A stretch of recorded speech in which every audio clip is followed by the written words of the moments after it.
So we're going to get started today with today's topics, 6 must-have marketing assets for small businesses in the federal market.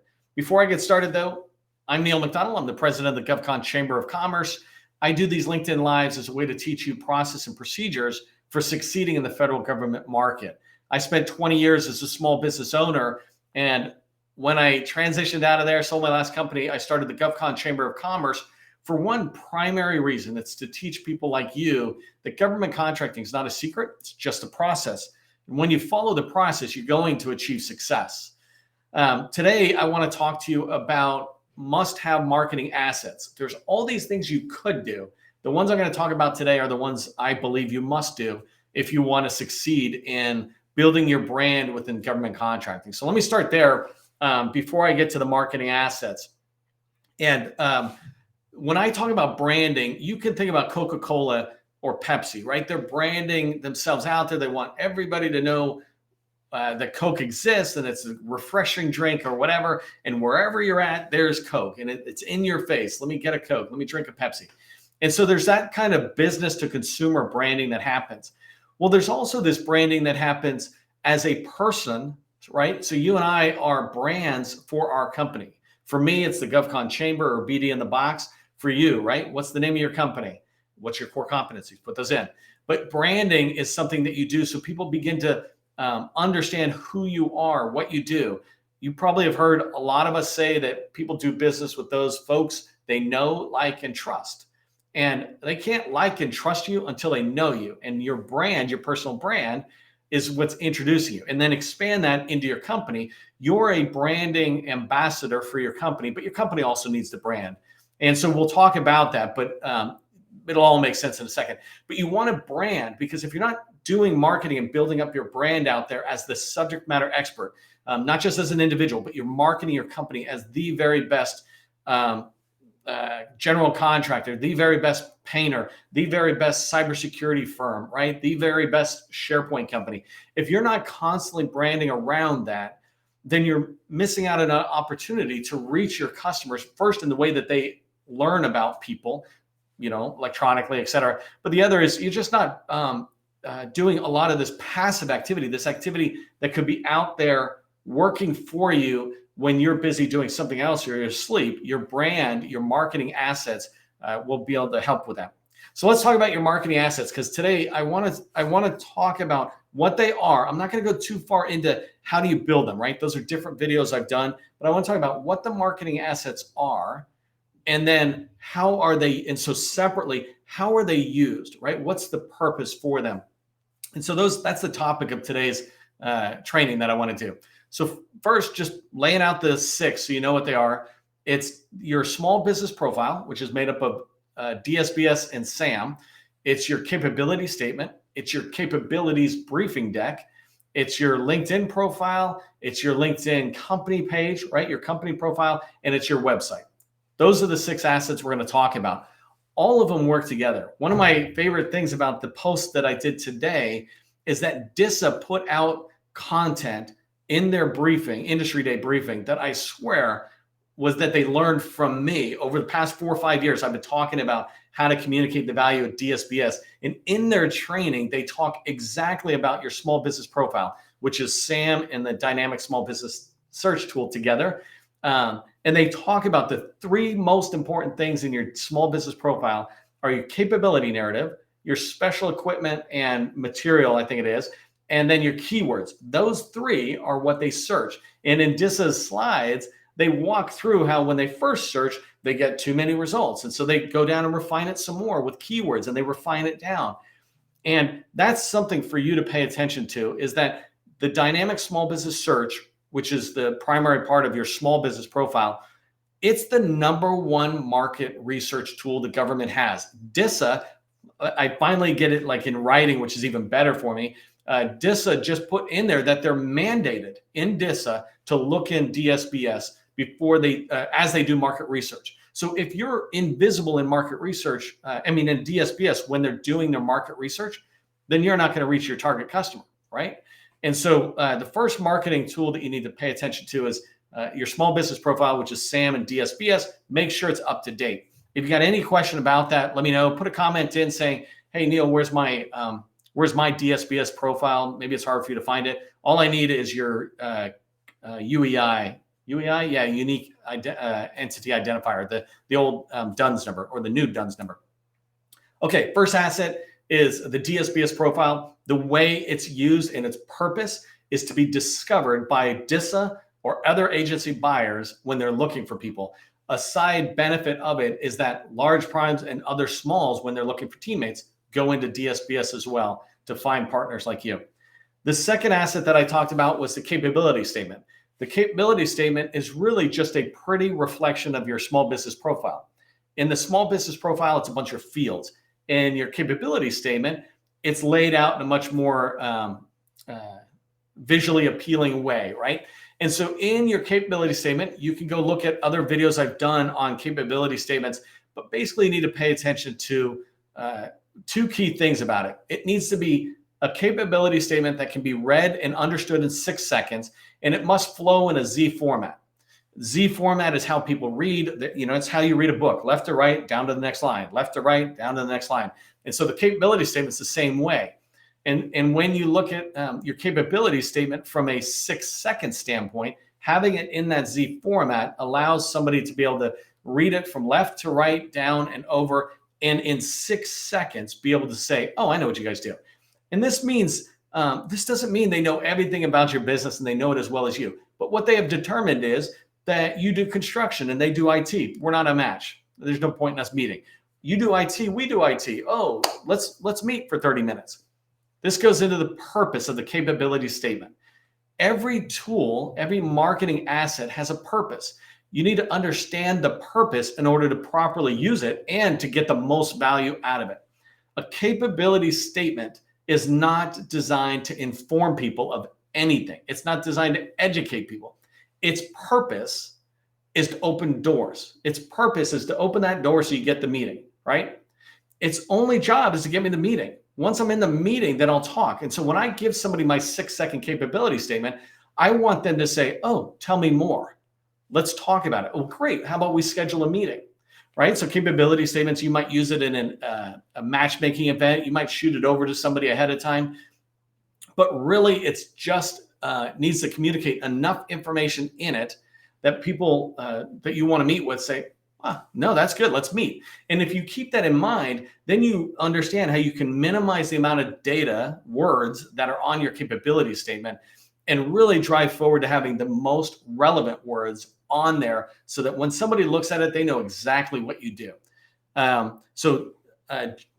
Jim, I think you're in office supplies, right? So, and in office supplies, what kind of supplies, right? There might be all sorts of stuff. And so when you're putting a capability statement together, Jim, who's on here, and I see him in chat, who does office supplies, he wants to be able to address, look, we deal with chairs or tables or something, because maybe some other type of office supplies or office infrastructure, furniture is somebody else thinking, well, that's not me. You don't want to meet with me. Okay, so you got the small business profile, your capability statement. The third asset is your capability briefings deck. When I get a meeting, I want to go into the meeting and expand upon whatever got me into the meeting. So you liked me enough when I said I do data and artificial intelligence. You gave me a meeting. And when I go into that meeting, I now want to brief you on what I do in a more expansive way. We typically get a 30 or 60-minute meeting. And in that meeting, I'm looking for a 6-10 pages max briefing deck. The idea of a briefing deck is that you talk about it for 5-10 minutes on the outside.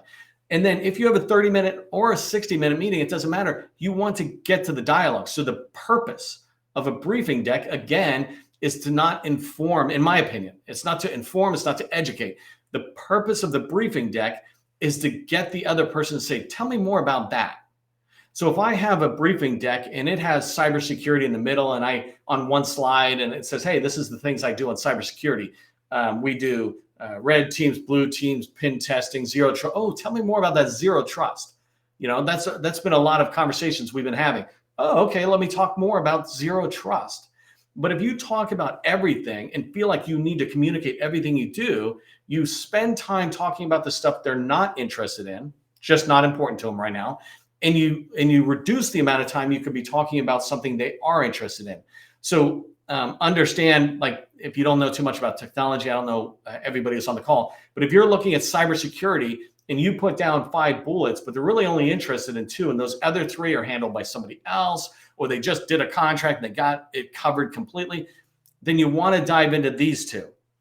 And so when you dive into these 2 capabilities or sub capabilities of cybersecurity, like zero trust or risk management framework, when you dive into that and you can expand the conversation, now you're doing sales, and the purpose of that deck is to get them to ask more. The reason you want them to ask for more information, you can talk about it, is because you're able to ask questions that uncover challenges and pain points.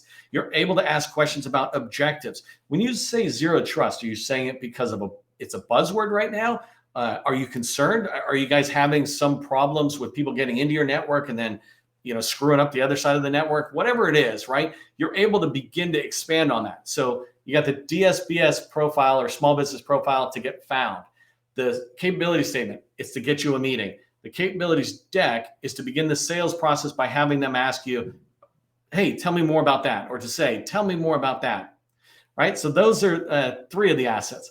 The next 3, the website is, let's pull that one forward and I'll do LinkedIn last. The website is really just a validation of who you are. Sometimes it's discoverable. Yes, there's all these subordinate needs, but not a lot of people drive to websites on their own, right? If they're looking for zero trust, there's going to be many more websites that'll come up above yours. If I just stick with zero trust for today's example.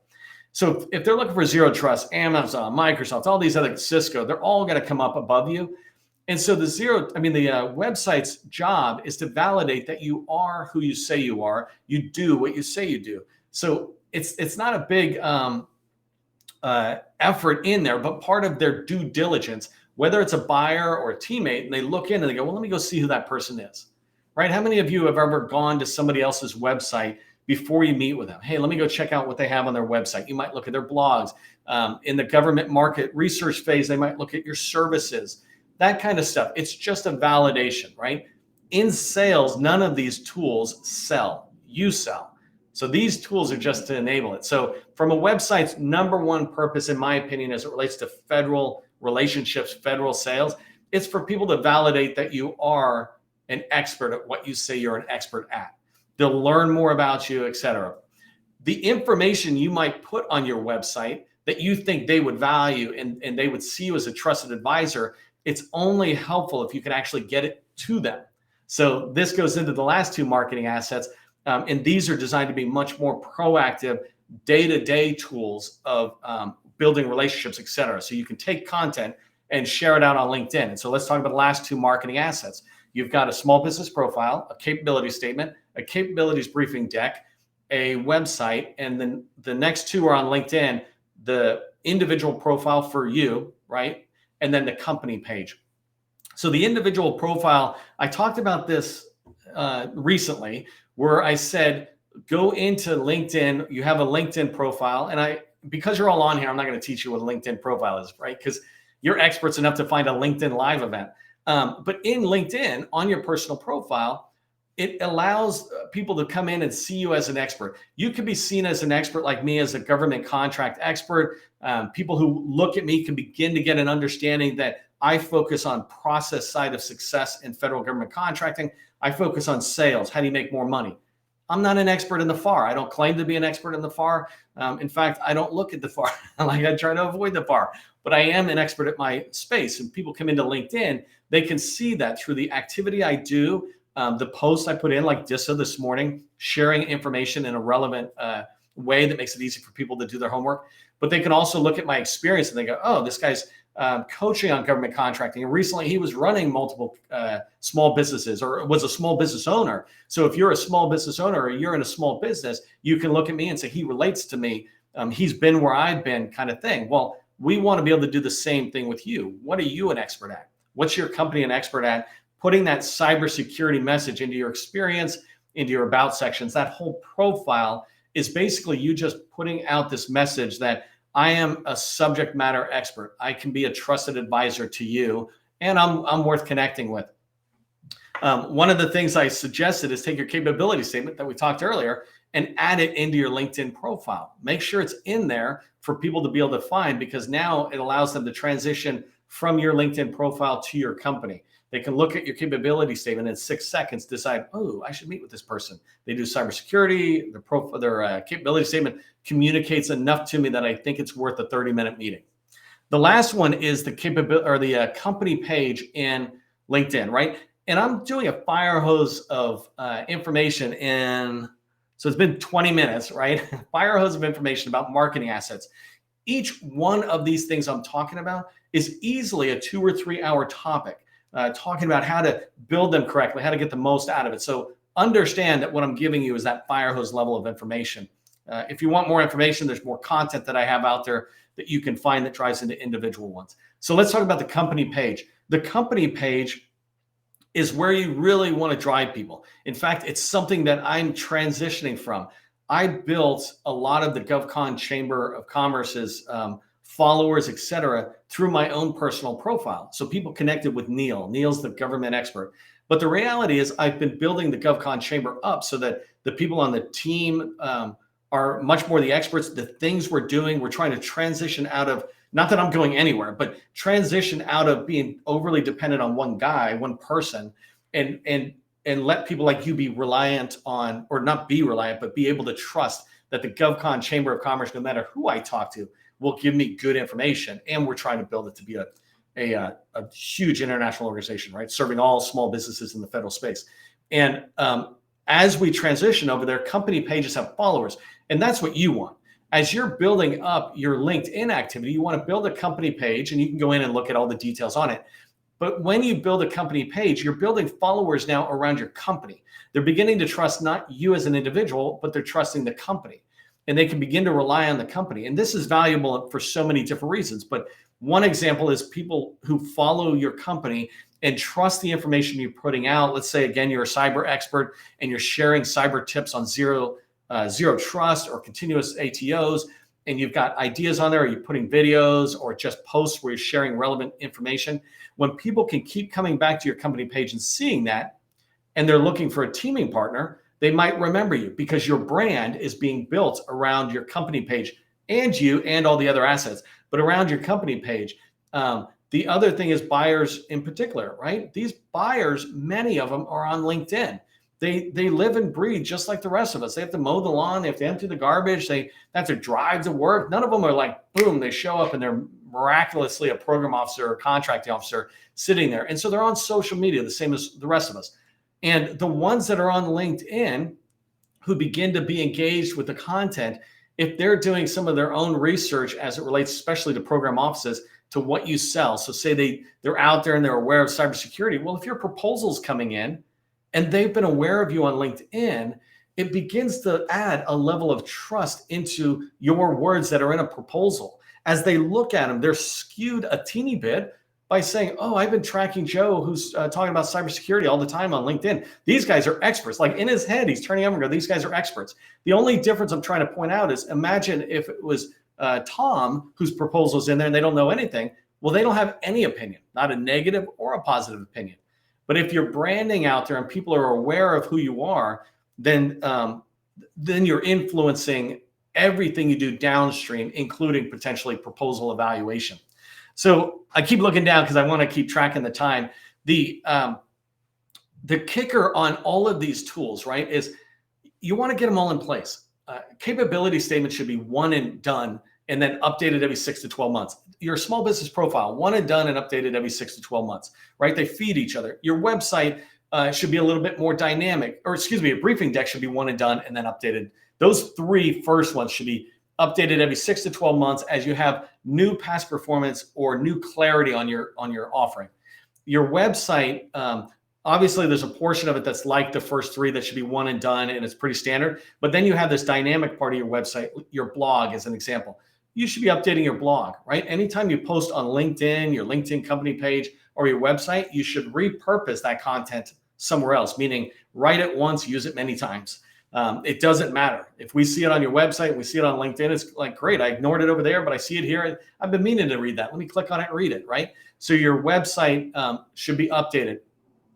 Your LinkedIn profile, you can go in and begin to figure some of this out. I've done tips on LinkedIn before. I got a LinkedIn course that I talk about this in depth, but this idea of use your LinkedIn profile to build relationships out there because you have it. And as long as it's properly written, using your capability statement and your DSBS profile information, bringing it in to help write your profile, you will begin to build a following of people who trust you. My one tip for you on all this content is keep your message consistent. If you watch me, you rarely, if ever, see me post on anything that's not related in one way or another to government contracting sales. It's because I don't want to distract you. I don't want to distract you with my political opinions. I don't want to distract you with some of my social opinions about what's going on in the world, or D-Day just happened, right? Any of this stuff, I have things I want to say, but I tend to use different medium to communicate that. In these tools that are my branding tools for my business, my profession, I keep them all consistent. So when you, the people I'm actually trying to reach, right? When you look at it, wherever you go, you're like, man, Neil's always talking about government contracting sales. I'm going to go follow him on YouTube. I know he's got stuff out there. I'm going to look at what they have on their website. As you begin to look, we put out so much content that we actually don't even repurpose it everywhere because it takes too long. But and actually, we feel like we're helping you enough that I don't have to go crazy on this, and my team doesn't. But what are you doing? Think about this right now. Of those 6 marketing assets, in the next couple of minutes, just think to yourself, do you have your DSBS profile up to date? Is it full of 2,500 characters? That's how many keywords that the market researchers can search on. It takes, let's say, 1 day to put it in there. And if one customer finds you and brings you in, and it's $100,000 or $1 million contract, was that 1 day of effort worth it, right? Your capability statement, is it updated? Do you have it in your LinkedIn profile? Do you have it on your website ungated, meaning somebody can click on it and download your PDF? There's no point in creating a capability statement and then not making it as easy as possible for all of us who want it to get it. Your briefing deck, do you have that? Do you understand what the slides should be? Actually, I might try to shoot out, if you want, I can shoot out a template of what I put in. It's not a template that you can fill in, but I can do the outline. Here's what the pages of the slides of a briefing deck should be. If you want that, say briefing deck outline, please, in the comments, and I'll do that. But think to yourself, do I have these tools in place? A week, 2 weeks tops to really get them in place. You can continuously massage them, right? But if you focus down, you can get it done. And if you're not the person in power to get this done, turn to your colleagues in your company and say, hey, go watch Neil's video and then let's talk. You don't have to make the case. So I think we're getting close to the end of the time. I've made my point. I never need to go over, but I want to look to see if there's any questions in here. Here's somebody who says, how do you edit your SBA profile? 2 ways to edit your SBA profile, your DSBS profile. One is go into sam.gov and go in to edit your entity. When you go through all the pages, the last page has a button. You click it. It says edit your SBA profile. The second way is there's a tool. It's a legacy tool, so at some point it's going to go away, but it's called the General Login System, GLS. And so go get an account on GLS. It's free. You just have to ask for it. And then once you're in there, you ask for something called supplemental pages. I don't know why I'm doing quotes, but supplemental pages. And when you get in, the supplemental pages are actually DSBS. Combined with SAM, they make your small business profile. Just scrolling up on the chats. And hi to everybody. Sorry, I'm not saying hi a lot. Just read it, make sure I'm not missing questions. I love it when you guys are putting in, what do you do? Because at the very least, I read every single comment. And when I'm talking to tons of businesses or federal agencies or large primes, I'll remember some of you at some point. And if I see it 50 times, I'll absolutely remember you. I know what Amit does. He's here at every LinkedIn Live. And one day or another, I'm going to try to get him an introduction somewhere. So reach out to Jennifer. Free training, briefing deck outline, please. Absolutely. Briefing deck outline. Okay, so let me wrap up with that. Just a reminder, if you want a copy of the briefing deck outline, just put that in the comments. Briefing deck outline, please, and I'll send it. And if you're watching a replay or something, I'm totally happy to send it. But make sure you say briefing deck outline so I remember, because sometimes I'll come back to videos and it's like, oh my God, what was I talking about? Just make it easier on this guy. The last thing is just, I want to remind you, 6 marketing assets, right? Your DSBS profile, small business profile made up of SAM and DSBS, your capability statement, your capabilities briefing deck, your website, your LinkedIn profile, personal profile, and your LinkedIn company page, company's profile. Look at your company, figure out where you're at, and go make it happen. Remember, government contracting, it's not a secret, it's just a process. I'll see you in the next video.